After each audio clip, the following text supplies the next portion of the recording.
Hey everybody, happy Be Free Friday. Amber here. I'm excited to be with you this week. I hope everybody's having an awesome week and that you're staying cool. I'm hoping summer weather is going to start fading soon and we can have fall and we can wear scarves and boots. So that's where I'm at with the weather. Um, but I'm excited to be doing this week's Be Free Friday because I'm in an interesting, weird, exciting kind of season right now where I am in the middle of doing something called the Whole 30. If you listened to my last Be Free Friday, you heard me talk about it a little bit.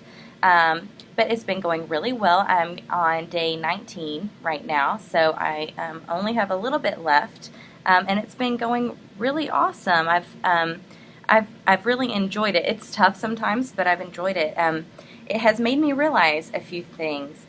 It's interesting when your coping mechanism, basically all your life, has been taken away from you, you can have some epiphanies. And my coping mechanism for basically anything in life up until now has been food. So that I don't have that right now, and that has made me realize a lot of things in my life.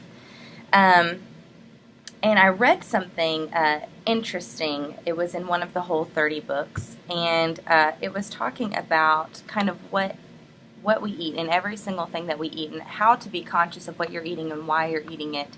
And one of the things that it says is every single thing that you eat, everything that you put in your mouth is either making you more healthy or it's making you less healthy. There really is no in between.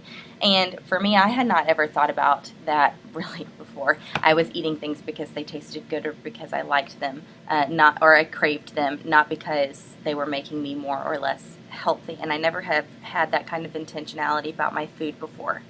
But it made me have some realizations about our mind and the way that our thoughts and our thought patterns work. It's really the same thing.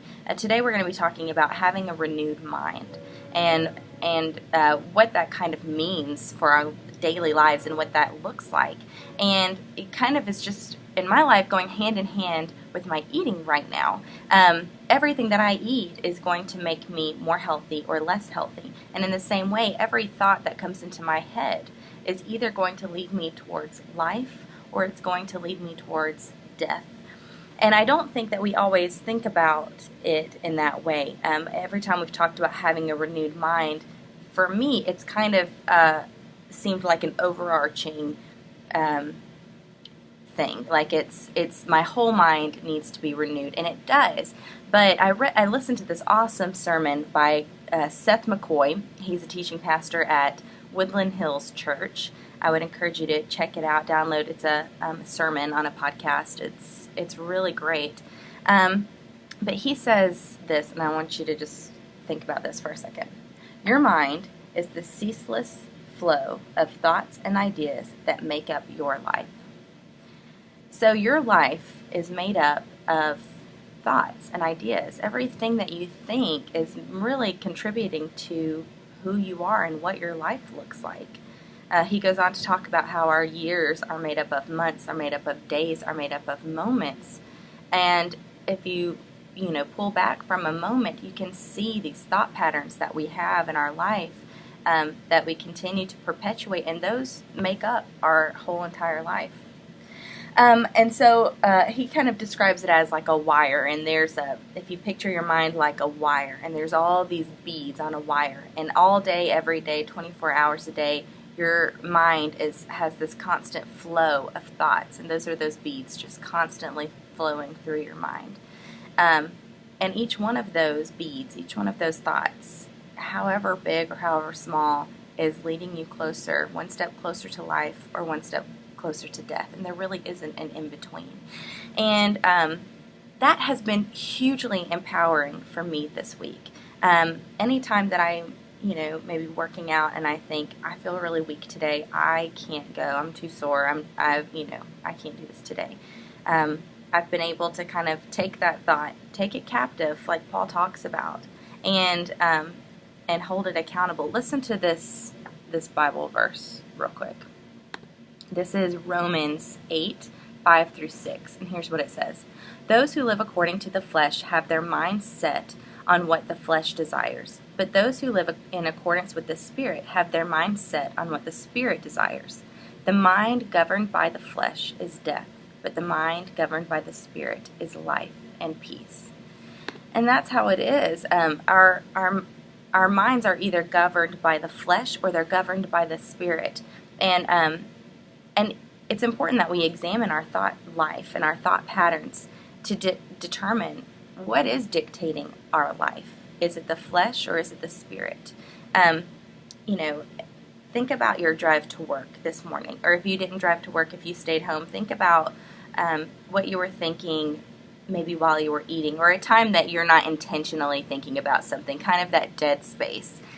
What thoughts were going through your mind?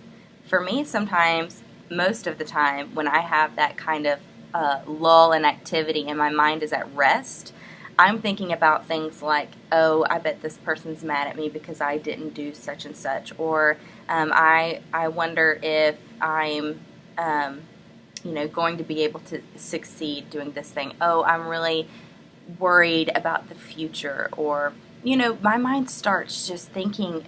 It can really start going downhill and really dwelling on the negative things, and each one of those thoughts is leading me closer and closer to death and not closer and closer to life. And so this week, we have had an awesome discussion on our Be Together community group. If you're not a part of the group, I really would encourage you to go and check it out, because this week, this is what we have been talking about in our group, is taking our thoughts captive. And I appreciate everybody who's been on the page and has been a part of this discussion. I have been encouraged by you, and I hope that we all have been able to contribute to each other. And so I would really love to hear from you. What thoughts do you need to take captive this week? Some people shared that, they look at another couple, and here's how the thought process works. You see another couple and they're smiling and they're holding hands, and you think, well, how come my husband doesn't ever hold my hand? Maybe they're happier than me. That's a thought that's leading you towards death. Take it captive. Or maybe you had a fight with your daughter on the way to church on Sunday morning, and you're thinking, we had this fight, and our relationship is just never going to be the relationship that I dreamed it could be. That's a thought that's leading you towards death. Take it captive.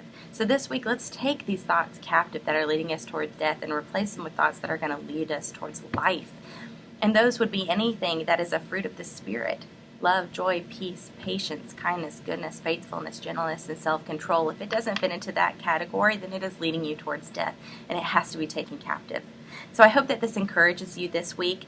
Remember, if you're watching this video, you can download the Audible audio version of this Be Free Friday and listen to it as you drive. And if you're listening to it as you drive, be sure and head to our Facebook page and check out this week's video.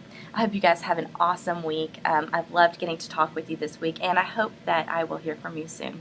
Bye.